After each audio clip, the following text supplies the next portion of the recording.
Hey again, Matt Hamilton, author of Through Travel and Air, Confessions of an Asylum-Seeking Canadian. Welcome back to my online reading / discussions.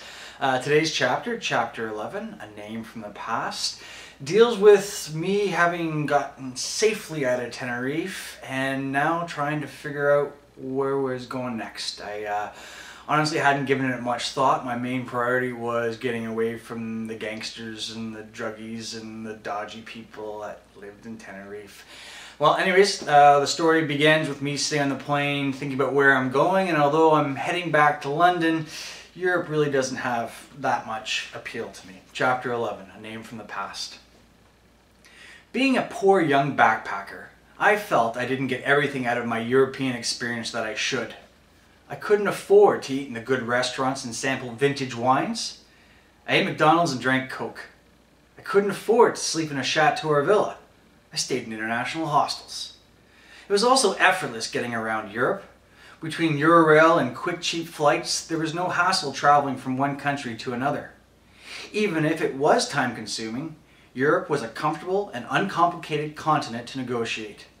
I was too young and adventurous for the simplicity of European travel. Now wasn't my time for Europe. Now was my time to endure endless bumpy journeys in shitty vehicles on shittier roads. Now was my time to experience these hardships while I still had the patience, energy, and youth to do so. Now was my time to rough it. Then, while sitting on a plane and daydreaming about the third world possibilities the globe had to offer, a name popped into my head. It was a name I hadn't thought of in almost 6 months. In fact, the last time I saw her was through red swollen eyes the day she dumped me in the armpit of Ireland.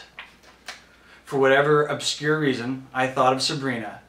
With the recollection of her name came a potential destination. Why not South Africa? And that's all I needed. Like I said, I remembered her name. She's from Cape Town and she worked at a bar called The Den. So I went back to London and booked a flight to Cape Town.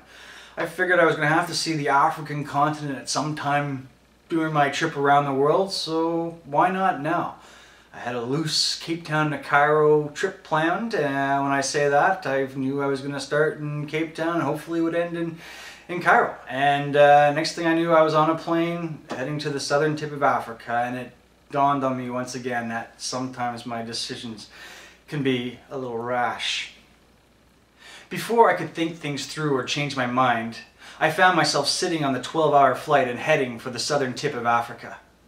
When the captain announced that the plane was beginning its slow descent into Cape Town, a wave of anxiety swept over me.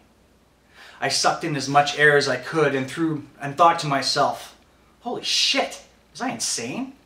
What the hell was I doing in South Africa? Other than Sabrina, I knew nothing about the country. Well, I knew almost nothing.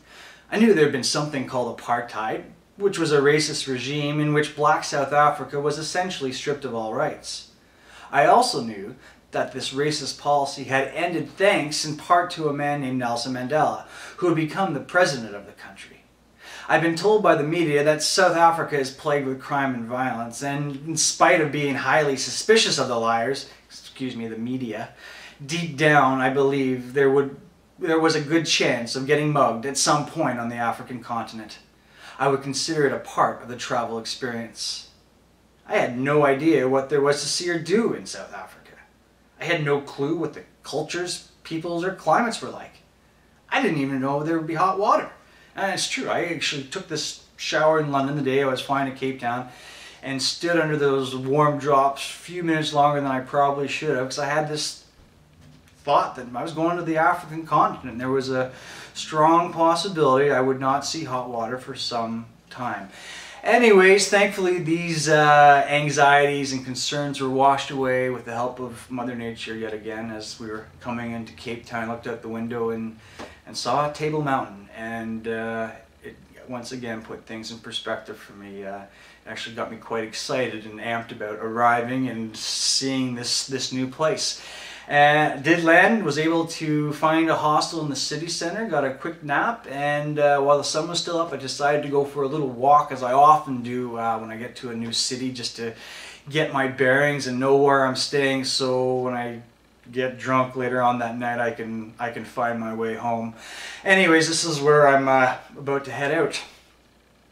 I got about 200 meters from the Traveler when I saw my first signs of life outside the gated barbed wire protection of the hostel. It was a gang of young black guys who were loitering on a corner. Apparently, they were doing nothing except watch me walk in their direction. I stopped. The very little I knew about South Africa revolved around Nelson Mandela, apartheid, and crime. None of the guys lurking on the corner looked like Mr. Mandela. From what I knew about apartheid, I was pretty sure those lads had taken the brunt end of the stick, and that stick had been wielded by a dude with my skin complexion. If that were the case, it would be understandable if those guys were still somewhat pissed off about the whole thing. And as far as a crime, I knew that in order to have a crime, you needed a victim. Call it paranoia or call it ignorance. I call it me turning around and going back to the gated safety of my hostel to look at the animals on my money. I knew that my fears were probably exaggerated and unjustified. However, having spent 4 months on an island surrounded by violent bastards, my nerves were frayed, and my brain anticipated the worst from people. As mentioned, I was half expecting to get robbed during this African mission.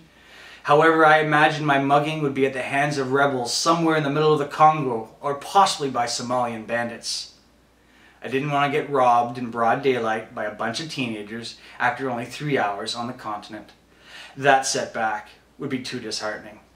Yeah, I was, I was paranoid, I guess, and went back to the hostel. Now, thankfully, there were loads of travelers there who have been in South Africa for a long time that helped me quash these unjustified fears. And actually, I built up enough courage to go out that night. As I said, I remembered Sabrina, the city she lived in, and the place she worked at, which was called The Den. And luckily, The Den was very close to where I was staying, and even luckier than that, Sabrina was working that night.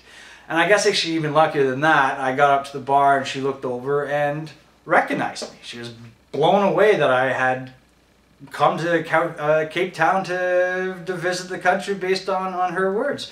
Anyway, she grabbed a break and we went out in this big long patio and she pulled a big spliff from her bag and lit it up. And I was quite amazed. It was out in public. This is Cape Town. It's a chilled place. And anyways, I don't know exactly what factor it was that led up to it, but I just was feeling really sweet. So this is where we'll continue the story. She took another deep, long drag of the burning bud and passed me the spliff. I was feeling good. I was feeling relaxed. I was feeling at home. It was the first time in a very long time that I felt this at ease with a place. I certainly didn't feel this way in Tenerife, between the brothel, cave, gangsters, and horse. Only Sinead's hospitality in Cork could compare to what I was feeling here. But there was more. I was feeling something I couldn't place. It was like an energy radiating into me. Cape Town had a similar presence to the energy I first detected in Tenerife. However, there were deeper levels to the place than were initially apparent. And unlike Tenerife, the power I was detecting wasn't ominous. It was inviting, alluring, and captivating. Without question, I was hammered that alcohol-sodden night in Cork half a year ago. I barely registered a thing Sabrina had said. However, despite my insobriety, I remembered that she had told me something important, almost a warning regarding Africa. She had proclaimed, something happens to you when you're in Africa. Something gets inside you that will make it very difficult to leave. And if you are somehow able to get away, you'll have an overwhelming urge to come back. Time would tell if her prediction would be true.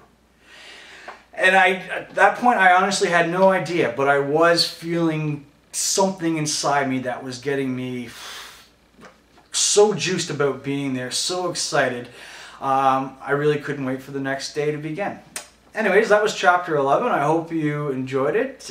Come back next week for chapter 12. We'll certainly continue on with my South African experiences. If you want to find out more about myself or the book through Travel on Air, Confessions of an Asylum-Seeking Canadian, please visit my website, madmaddiesworld.com. Until next week, have a great one. We'll see you next time.